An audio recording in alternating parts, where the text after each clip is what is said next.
आपण सध्या आहोत अहमदपूरच्या ग्रामीण रुग्णालयात। आज या ठिकाणी रुग्णांचे डोळ्याचे ऑपरेशन झाले आहे आणि एका बेडवर दोन दोन रुग्णांना टाकण्यात आला आहे असे मला काही इथल्या पेशंटच्या नातेवाईकांनी माहिती दिली आहे। काय नेमका प्रकार आहे मध्ये जाऊन मी तुम्हाला दाखवणार आहे। अहमदपूर ग्रामीण रुग्णालयाच्या अजब प्रशासनाचा गजब प्रकार या ठिकाणी घडताना पाहायला मिळत आहे आणि मी थेट ग्रामीण रुग्णालयामध्ये प्रवेश केला आहे। तुम्ही बघू शकता मी त्या वार्डामध्ये वार्डात जवळ जाऊन बाहेरून तुम्हाला दाखवण्याचा मी प्रयत्न करणार आहे। काही रुग्णाच्या नातेवाईकांनी मला जी माहिती दिलेली आहे ती अशी आहे की 20 ते 22 नागरिकांच्या डोळ्यांचं ऑपरेशन झालेलं आहे आणि त्यांना एका बेडवर 2 जणांना टाकण्यात आलेलं आहे। काय नेमका प्रकार आहे हे बघू शकता तुम्ही। चला काका साहेब मध्ये चला, तुम्ही जावा। हाच तो वार्ड आहे आणि या वार्ड मध्ये काही महिला आणि पुरुष त्यांच्या डोळ्यांचं ऑपरेशन झालेलं हे तुम्ही बघू शकता। रुग्णाच्या नातेवाईकांनी मला जी माहिती दिलेली आहे ती अशी आहे की 20 ते 22 नागरिकांच्या डोळ्यांचं ऑपरेशन झालेलं आहे आणि त्यांना एका बेडवर 2 जणांना टाकण्यात आलेलं आहे। काय नेमका प्रकार आहे हे बघू शकता तुम्ही। चला काका साहेब मध्ये चला, तुम्ही जावा। हाच तो वार्ड आहे आणि या वार्ड मध्ये काही महिला आणि पुरुष त्यांच्या डोळ्यांचं ऑपरेशन झालेलं हे तुम्ही बघू शकता।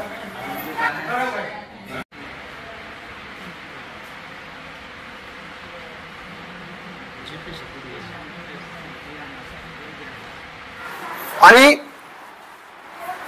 ग्रामीण रुग्णालयाच्या अजब प्रशासनाचा गजब प्रकार जो आहे तो दाखवणार आहे। बघू शकता तुम्ही बाहेर बोर्ड लावण्यात आलेला आहे स्त्री रुग्ण विभाग आणि मध्ये बघितल्यानंतर सरांना मी विनंती करणार आहे, सर ते झूम करून दाखवायचं आहे। पुरुषांसाठी प्रसाधन गृह म्हणजे नेमकं काय समजायचं, या अहमदपूर ग्रामीण रुग्णालयाच्या प्रशासनाचं नेमकं काय चालू आहे।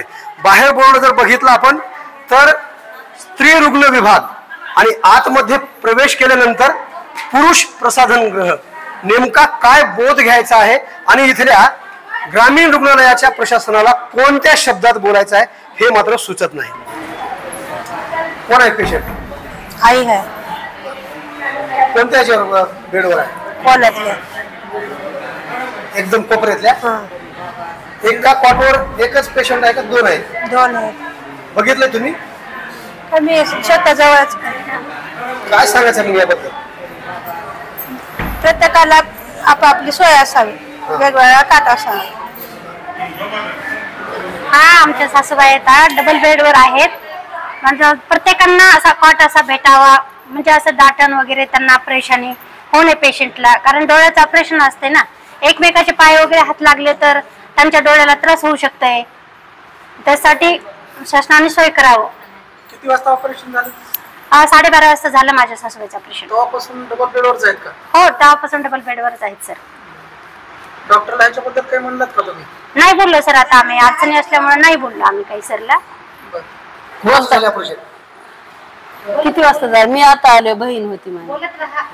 ऑपरेशन कोणाचं झालं? आईचं झाले। आईला सिंगल बेड आहे का कसं? डबल आहे, म्हणजे एका बेडवर 2 जण आहेत? 2 आहेत। हा, दोघी जण दाटण ओलाले इथलेच अहमदपूर। दाटण होणारे हे डॉक्टरला सांगावं असं वाटलं नाही तुम्हाला? वाटलं आता कुणाला सांगा म्हणून बसला आता दाटण आहे म्हणून।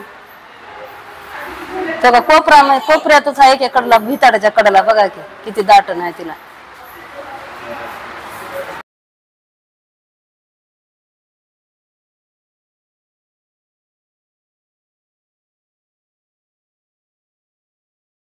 गणेश बापूराव माने, माजी सरपंच आंबेगाव, शिवसेनेचा उपतालुका प्रमुख आहे। मी सकाळी आमच्या नातेवाईक कांबळे या धानोरा येथील नेत्ररोग डॉक्टरकडे तपासणी केली आणि त्यांचं मोतीबिंदू शस्त्रक्रिया शिबिराचं ऑपरेशन या ठिकाणी होणार आहे। मला काल त्यांनी सांगितलं। मी सकाळी त्यांची शस्त्रक्रिया किती वाजता होईल ह्या हिशोबाने मी सकाळपासून इथं आहे। आल्याच्या नंतर 12-12:30च्या नंतर ऑपरेशन झाले तर एका कॉटवर 2-2 पेशंट टाकण्याचा इथं महापराक्रम ग्रामीण रुग्णालय अहमदपूरच्या डॉक्टर साहेबाच्या वतीने या ठिकाणी झालेला आहे।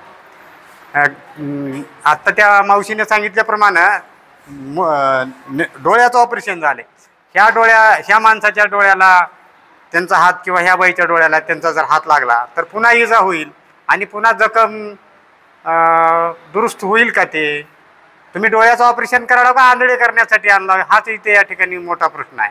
शासन एकीकडं सांगते की रुग्णाची उत्तम सोय केली जाईल आणि या ठिकाणी 22 रुग्ण, अवघे 22 रुग्ण असून 22 रुग्णांना या ठिकाणी सुविधा दिली जात नाही. तिकडं ट्रामा केअर सेंटरचा सगळा हॉल खुल्ला आहे. मी डॉक्टर साहेबाला आता या ठिकाणी कर्मचाऱ्याला विचारतो, तिथं म्हणजे शौचालयाची व्यवस्था नाही. अहो या ठिकाणी साहेब आता शौचालयाची व्यवस्था आहे म्हणतात, ते काय शौचालय निर्जंतुक केलं नाही किंवा स्वच्छता सुद्धा केली नाही. त्या शौचालयाचा दरवाजा सुद्धा उघडा नाही, खुल्ला आहे. त्याचा घाण वास येऊ, उग्र वास येऊ लागला. हे या ठिकाणी चुकीचा मेसेज किंवा जनतेच्या पेशंटच्या आरोग्याचा या ठिकाणी धोका होऊ शकतो. ही अशी चूक पुन्हा होऊ नये. आपल्या सर्व चॅनलवाल्यांनी या ठिकाणी याची दखल घेतली.